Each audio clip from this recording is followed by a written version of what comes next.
What do you want me to do? Go out naked? Look, don't come the heavy father routine with me. It's a bit late for that. Who are you going with? Kathy.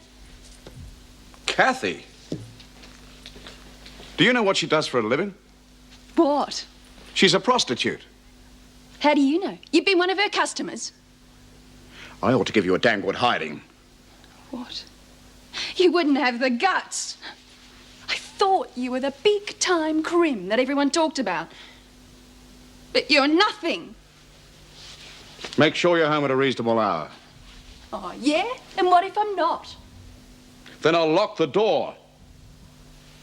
Well, I'll see you in the morning then, won't I? Patricia Mary Teresa O'Connell. You were found guilty by a county court of this state of consorting with a known criminal, withholding information from the police, and receiving stolen goods.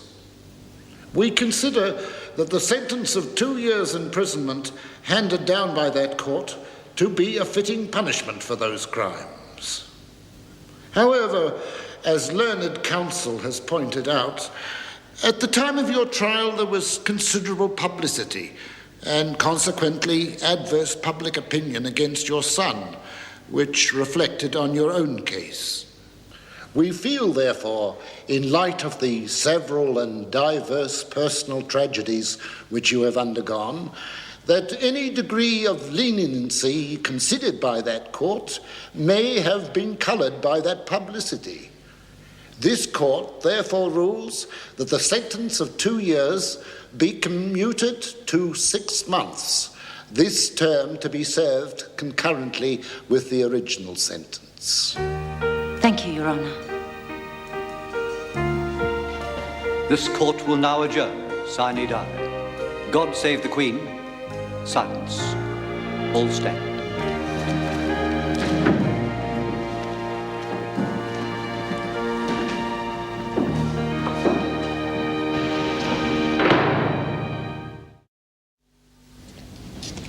Are you all right? I'm fine. Shouldn't you be in bed resting? What for? I've only had a few tests. It was okay then. It's horrible. Well, what did they say? Nothing. Look, they won't have the results till tomorrow, darling. They're going to bring them in. Dr. Miller will. And what was so horrible about it? What have they done to you, Jude? Nothing. Look, it's just I don't like hospitals, you know. I think it's the smell, you know. Well, even when my mum was in hospital when she was dying, I used to visit her, and it used to remind me of death all the time. Stupid, isn't it? You know, when I took those drugs to Chrissy Latham at the maternity ward, I felt sick then. That's only the antiseptic. It's just to make sure that everything's clean. I know that. It's just silly, I guess. Look, don't do that. You should be resting, Please, Jude. please, Sharon, let me do this, will you? If I have to go to hospital, I'd like to finish this for you.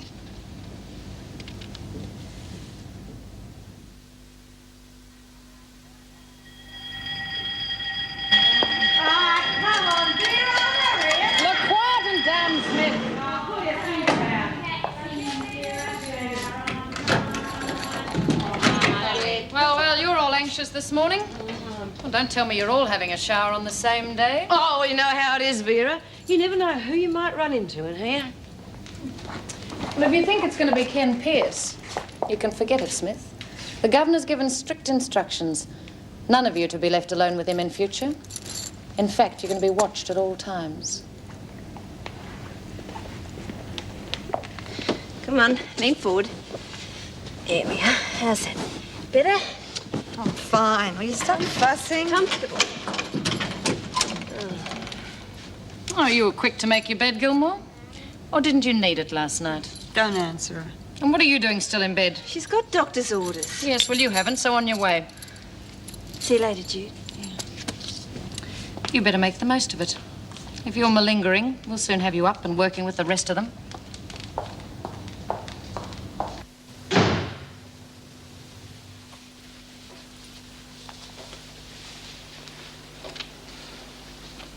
Where have you been all night? It was late, so I stayed at Kathy's. The door wasn't locked. Well, I didn't know that, did I?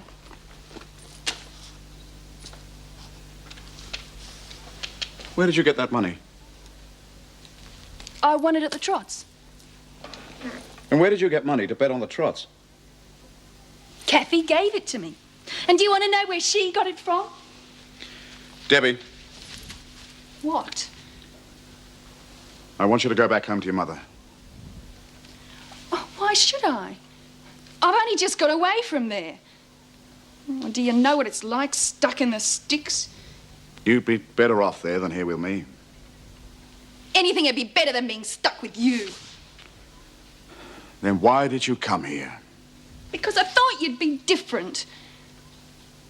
I don't know. I thought we could have a good time together. I don't know how you had the guts to pull those jobs all those years ago. It had nothing to do with guts. It was pure stupidity. Surely your mother told you that. Sure, she told me plenty. But if you throw me out of here, I'm not going back home. I'll move in with Kathy.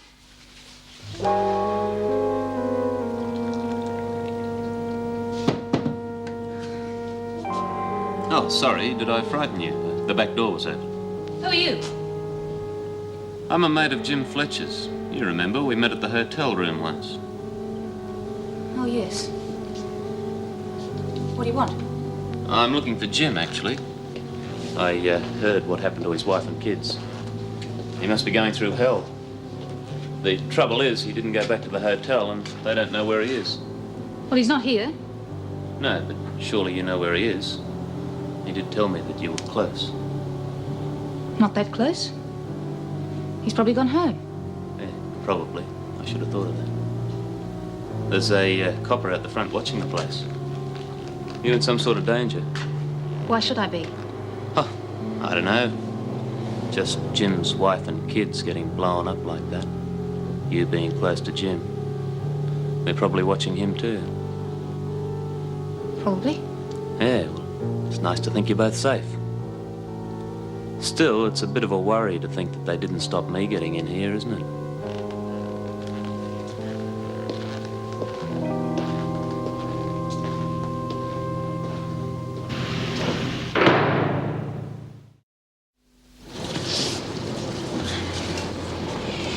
Ken's here, he's in the rec room.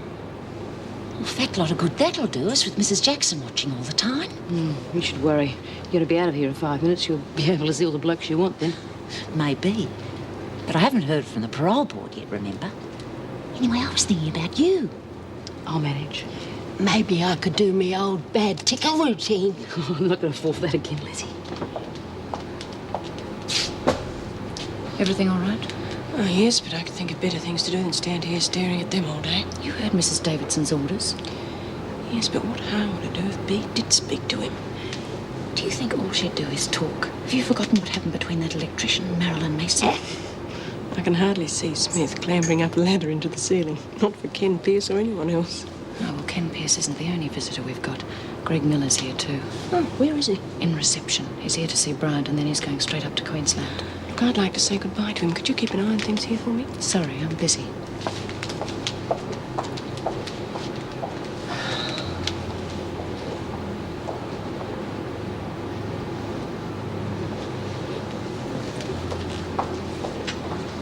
See where she's gone, Lizzie.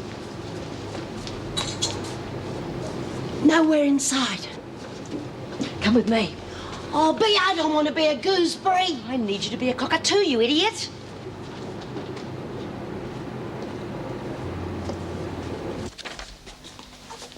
G'day. Hey, should you be here? Oh, why not? Well, if one of the guards catches you... All right, Lizzie's here to keep watch. Well, I still don't think it's a very good idea. Mrs. Davidson's already been on to me about our meeting in Paul's office the other day. If she finds out about this... Look, I didn't come here for a lecture. I just don't want to see you getting into trouble, that's all. How's Debbie? Oh, I don't know, Bea. It's funny meeting your daughter for the first time after all these years. I just don't know her. She's a stranger. You know, she didn't even come home last night, and you want to see that crowd she hangs out with. Well, that's easily fixed. Give her a good clip around the ear. It's not as if she's too old. Yeah, but I am. I should have been with her when she needed me 15 years ago. Oh, well, you couldn't help that. I could have kept her out of trouble. We both could.